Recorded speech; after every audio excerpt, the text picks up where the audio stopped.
Imana yambwiye ngo mbarize abantu ngo ninde wabaroze. Niki cyatumye abantu batakaza kuntinya no kunyubaha? Niki cyatumye abantu batakaza umwimerere w'agakiza? Niki cyatumye abantu bibagirwa inganzo bacukuwemo? Bibiliya iravuze ngo ninde wabaroze. Niki cyatumye abantu bibagirwa Imana?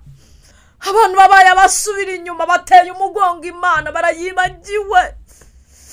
Abantu barimo barakora marato bashakisha ubutunzi no kuba hejuru. Ubwenge bwabo, ibitekerezo byabo byose biri concentre ku butunzi bw'isi no kubibyamamare. Bibagiwe inganzo bacukuwemo, bibagiwe yabateje intambwe.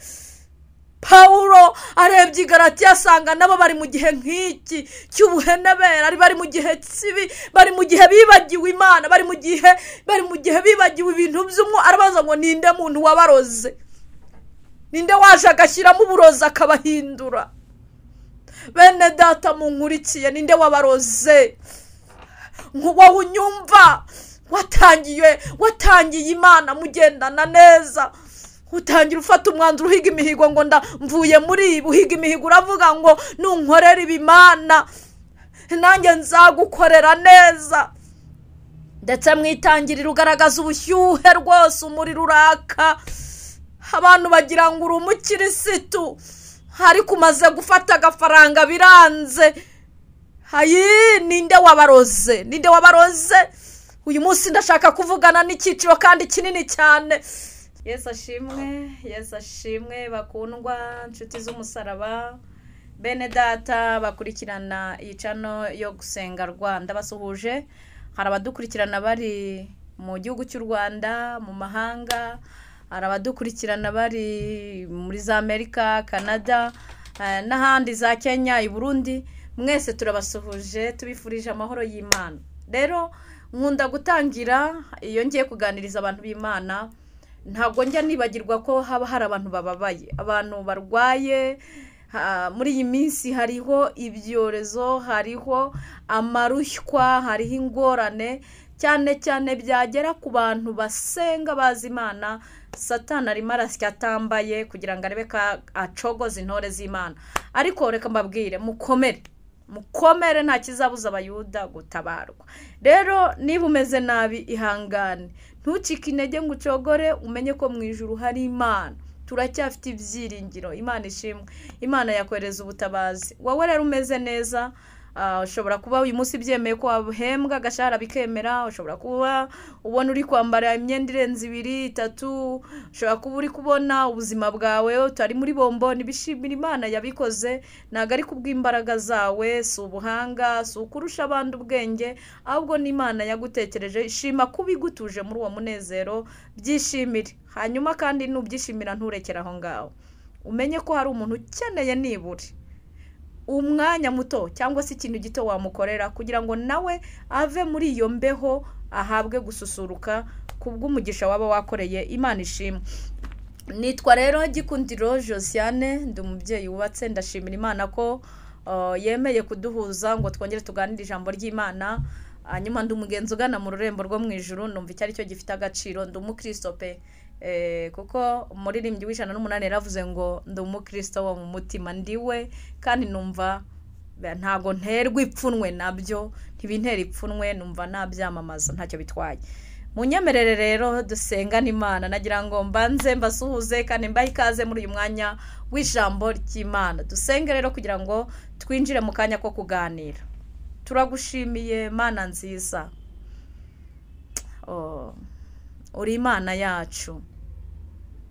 Ntabwo uri Bayali, ntabwo uri Dagoni, nturashera, nturashitaroti, ntabwo uri ikigirwamana cya kindi babwira nticyumve. Umwanditsi yaravuze ngo bifite amatwi ntibyumva, bifite akanwa ntibivuga, bifite intoki ntibikorakora, ntibibuja, ntibivaho biri. Oya, wowe uri Imana yacu ikora, ufite amaboko akora, imbaraga zawe zirakora, ubeshaho. Uri Imana izura n'ibyapfuye bikongera bigahagarara bikema.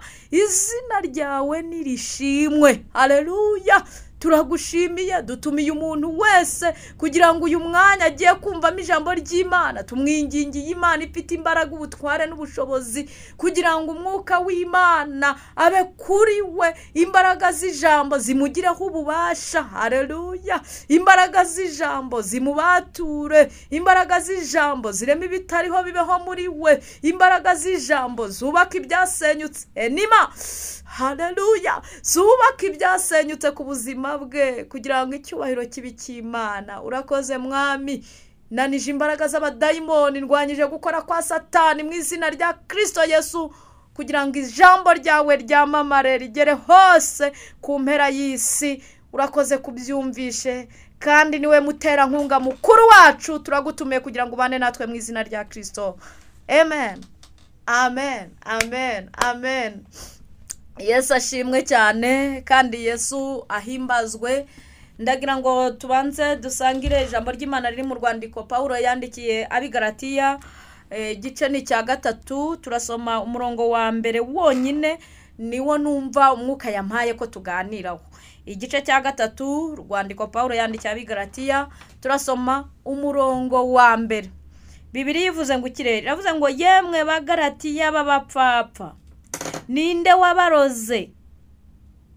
Mweretswe Yesu Kristo nk'uwabambwe ku musaraba mu maso yanyu. Yemwe bagalatiya b'abapfapfa, niko ijambo rivuze, ninde wabaroze? Mweretswe Yesu Kristo nk'uwabambwe ku musaraba mu maso yanyu. Niryo jambo umwuka yampaye, arashaka ko turiganiraho. Sindi burenza aho ngaho, turakomeza bitewe nuko ngenda mbabwira uko ndi kugenda mpishurirwa ko umwuka yantumye kugira ngo tuganire. Hanyuma rero tugiye kuganira ijambo ry'Imana rifite insanganyamatsiko cyangwa se n'ubundi rishingiye topic ishingiye kuri iryo jambo dusomye, ivuga ngo ninde wabaroze? Ese koko Kristo Yesu mwaramweretswe, mwaramubonye, mwaramwiboneye mu maso yanyu? Ni ijambo rinini, ariko naje kuritekerezaho cyane. Ntekereza impamvu Paulo yaryandikiye abi Galatiya, ntekereza n'impamvu Imana irimpaye nk'ubuhanuzi ngo nze turiganireho. Paulo yandikira iri jambo abagalatiya, byari ibihe bigoye, byari ibihe bikomeye. Abanyagalatiya bakiriye Imana, bemera Yesu, baramwumva, ndetse bahinduka bizera, ndetse bagaragaza umuriro, bagaragaza rwose ko bari mu bihe byiza. Ariko mu minsi mike barakwama, mu minsi mike barazima, mu minsi mike batangira gukora ibyaha, babinywa nk'abanywa amazi, bayoborwa na kamere y'umubiri. Kamere iragenda irabakoroneza, bakora ibyo bashaka. Iri torero ry'Igalatiya ryagoye Paulo ngo arangije abibonye agira umubabaro cyane, agira umubabaro. Niko kubandikirira ijambo, aravuga ati yemwe bagalatiya b'abapfapfa mwe, ninde wabaroze? Ninde wabaroze? Ninde wabaroze? Ninde wabaroze? Ninde wabaroze? Arabaza ngo se koko kwa kundi mwabihamyaga, kwa kundi mwabivugaga, koko mweretswe Yesu Kristo nk'uwabambwe ku musaraba, mwaramwiboneye mu maso yanyu, cyangwa byari ruburika, cyangwa nta byari bibarimo? Ninde wabaroze? Yaravuze ngo niki cyatumye mutangiza iby'umwuka mukaba musoreje ku by'umubiri? Imana yampaye iri jambo ngo nze turiganireho. Yewe wowe ubasha kunyumva, untega amatwi. Imana yambwiye ngo mbarize abantu ngo ninde wabaroze? Niki cyatumye abantu batakaza kuntinya no kunyubaha? Niki cyatumye abantu batakaza umwimerere w'agakiza? Niki cyatumye abantu bibagirwa inganzo bacukuwemo? Bibiliya iravuze ngo ninde wabaroze, n'iki cyatumye abantu bibagirwa Imana. Abantu babaye abasubira inyuma, bateye umugongo Imana, barayibagiwe. Abantu barimo barakora marato bashakisha ubutunzi no kuba hejuru. Ubwenge bwabo, ibitekerezo byabo byose biri concentre ku butunzi bw'isi no kuba ibyamamare. Bibagiwe inganzo bacukuwemo, bibagiwe yabateje intambwe. Paulo arebye Galatiya asanga nabo bari mu gihe nk'iki cy'ubuhenebera, bari mu gihe kibi, bari mu gihe bibagiwe Imana, bari mu gihe bibagiwe ibintu by'umwe. Arabaza ngo ninde muntu wabaroze, ninde waje agashyiramo uburozi akabahindura. Bene data munkurikiye, ninde wabaroze? Wowe unyumva, watangiye Imana mugendana neza, utangira ufata umwanzuro uhiga imihigo ngo mvuye muri ibi. Uhiga imihigo uravuga ngo nunkorera ibimana nanjye nzagukorera neza. Ndetse mwitangirira ugaragaza ubushyuhe rwose, umuriro uraka, abantu bagira ngo uri umukirisitu, ariko umaze gufata agafaranga biranze. Ninde wabaroze? Ninde wabaroze? Uyu munsi ndashaka kuvugana n'icyiciro kandi kinini cyane. Higo ndavugana nawe uri muranyumva, ndabizi uriyumva. Abantu barasenga, uravuga uti ukajya uhiga, wava ku musozi ugahiga, wajya mu mazi ugahiga, wajya mu rusengero ugahiga, wahamagara umukozi w'Imana uti sengera ugahiga, ukavuga ngo koko nzakorera Imana, ninjyana no mu mahanga nzayikorera, nimbona n'amafaranga nzayikorera, iri shuri niryiga nkarirangiza nzayikorera. Utangira ufite imbuto rwose, bigaragara kuri igiti kizagira umusaruro, ariko birangira utangiye kuyoboka imimerere ya kamere. Urimo urabona gukizwa ngo ari ibintu ngo bidasirimutse, ngo ni ibintu bitari mu ubwenge, ngo hari ukuntu ngo bari barakuyobeje, ngo none ubu wamaze kumenya ijambo neza. Oya, ninde wabaroze? Paulo yigeze yandika ijambo, haravuga ngo abo ngabo bagenda ukundi n'abanzi b'umusaraba, n'abanzi b'umusaraba, ngabo baza babigisha inyigisho zitandukanye n'izo mwamenye mbere.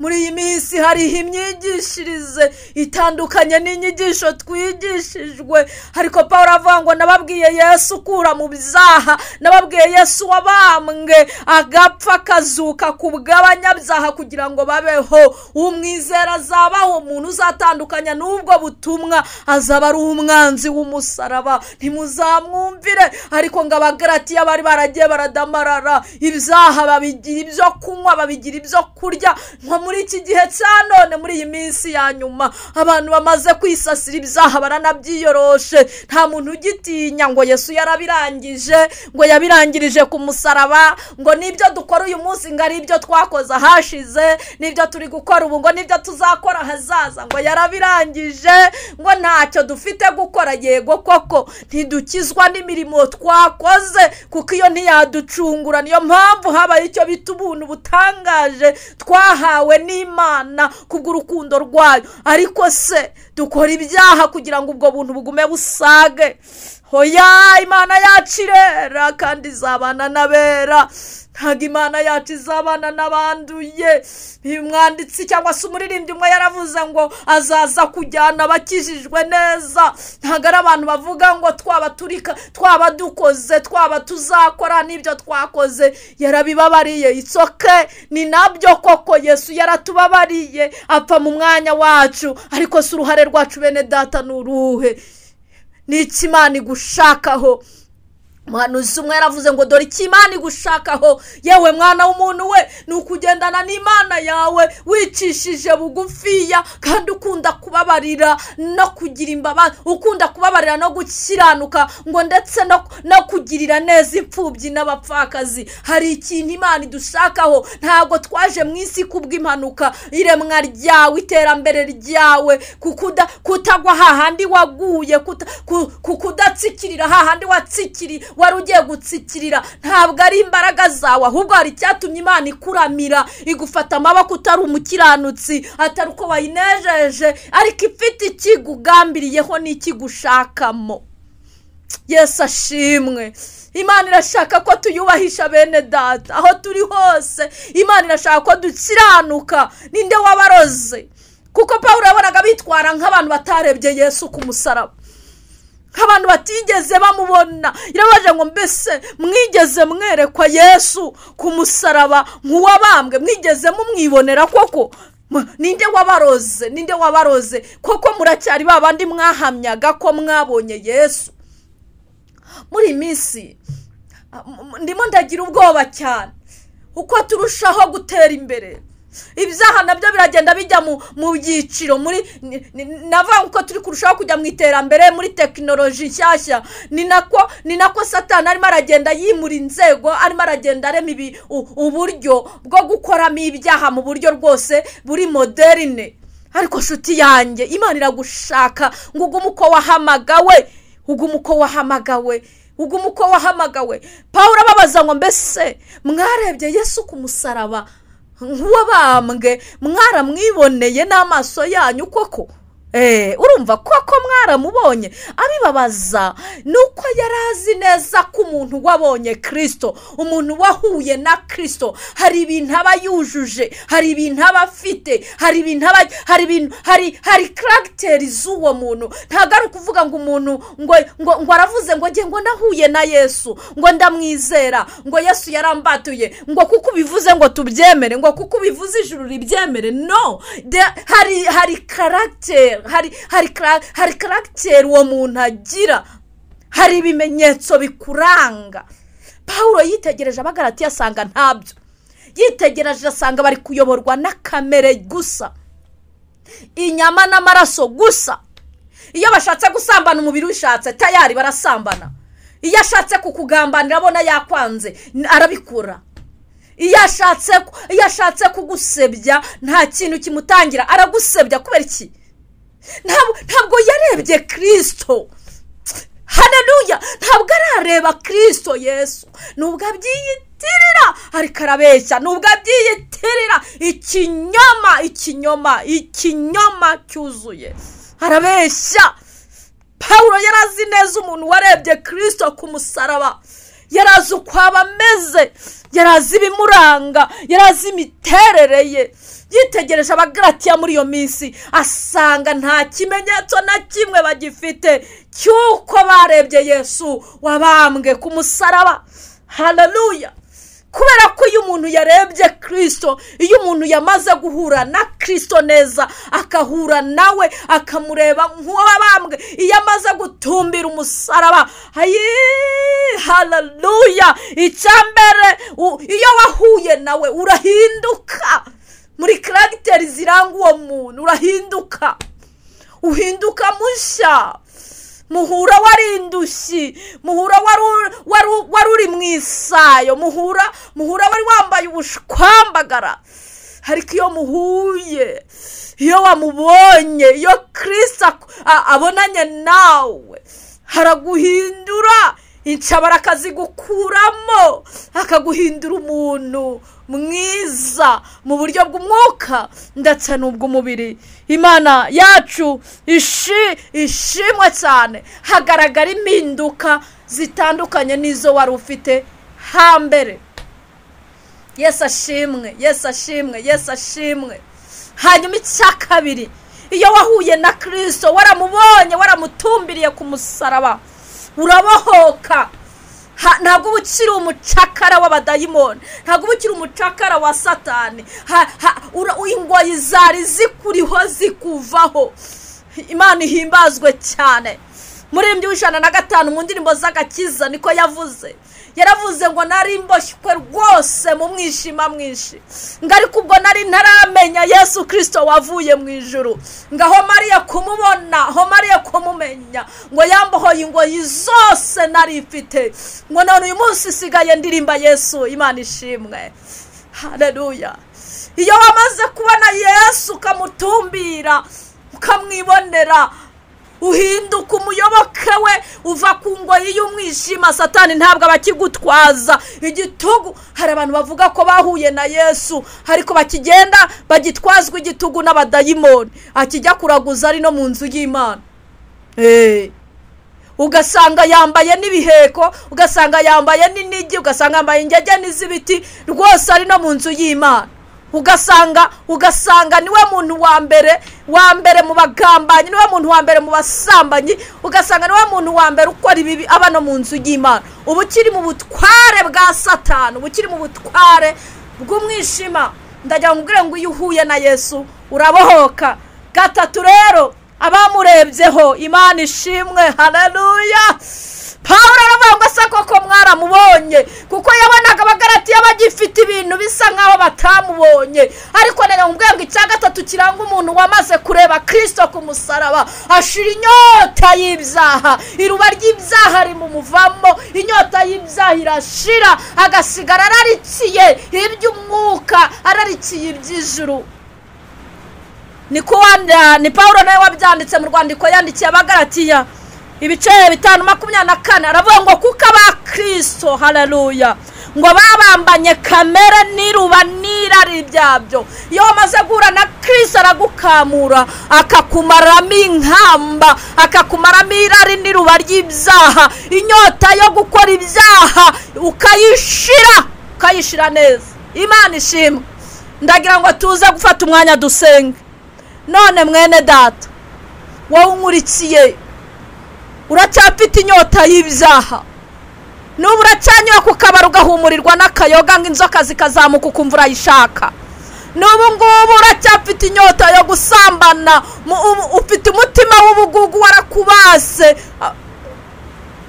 amagambo yarakubase. ndagira nkubwire ngo ntabwo urareba Yesu, ukeneye kumureba akakumara inyota y'ibyaha, ukeneye kureba Yesu akaguhindurira amateka, akaguhindurira izina. iyo Yesu mwahuye akumaraho karande, iruba ry'ibyaha muri wowe rirapfa. niyo mpamvu Pawulo yabandikiye arangije arababwira ngo niba tubeshwaho n'umwuka wera, tugomba kwemera kuyoborwa nawo. yandikira abagalatiya arababwiye ngo nimuyoborwa n'umwuka wera nibwo mutazakora ibyo kamere yanyu ishaka. Imana ishimwe cyane kandi Imana ihabwa icyubahiro. ukeneye guhinduka, ukeneye kuva mu buyobe, ukeneye guhindukirira Imana ukayikorera, kuko ingororano z'abanyabyaha ni urupfu. ndagira ngo uhinduke kugira ngo Imana ikwishimire, kandi Imana isoze gukiranuka ku buzima bwawe, kandi Imana irushaho kwagura imbago zawe. ndagira ngo uhindukire ujye mu nzira ya nyayo. dusengane Imana nshuti yanjye. ariko witegereze Yesu. ukeneye Yesu mu buzima bwawe, ukeneye ko abuyobora. Yesu arakenewe muri wowe kugira ngo akubesheho. nta Yesu nta buzima ufite. amadolari waba ufite, amaetaje waba ufite, amashuri waba warize, Yesu atari mu buzima bwawe, you are nothing. ntacyo waba uri cyo. waba umeze nk'abandi bavuzwe mu byahishuwe ngo bagaragara nk'abariho, ariko nyamara ari intumbi, nta byiringiro by'ubuzima bw'ahazaza bafite. kandi ndabibutsa ko nyuma y'ubu buzima dufite ubundi buzima. Yesu azaza gutwara itorero, muvandimwe unyumva. Yesu azaza gutwara abakijijwe neza nshuti yanjye. Yesu azaza kujyana abamwizeye, abamwiringiye azaza kubajyana. ndagira ngo ubwire ngo mwitegure kandi urushaho kuba maso, kugira ngo Kristo naza utazasigara. ibyo uzabishobozwa nuko wemereye umwuka wera akakuzura, yarangiza akakuyobora. Imana ishimwe. turagushimiye Papa. senganye n'uyu muntu wumvise ijambo ryawe. hari se yacitse intege, yararozwe, Satani yajugunyemo, aramuvangira, atakaza ibya mbere byo muri Kristo, arangije abaho ubuzima bubi, ubuzima bwo kubatwa n'umwijima. ndakwinginze ngo umweze imbaraga z'Imana zongere zimuhindure kugira ngo ubugingo bwe bube buzima. ko nasomye ijambo rimbwira ko ubugingo bukora ibyaha aribwo buzapfa. mugirire neza kubw'imbabazi zawe. hanyuma hari abantu bumvise iri jambo bakeneye imbaraga, bongerera imbaraga. hari abantu bumvise iri jambo bari bageze ku musozi bananiwe. Mana ubafate ukuboko ubagirire neza, kubera ko imbabazi zawe zihoraho kandi imbabazi zawe nizo zituma tudashiraho. Ndagushimiye ko wumvise gusenga kwacu, tubone gusubizwa no gutabarwa binyuze mu ijambo ryawe, kubwa Kristo Yesu no tubyatsi Imana twizeye. Amen.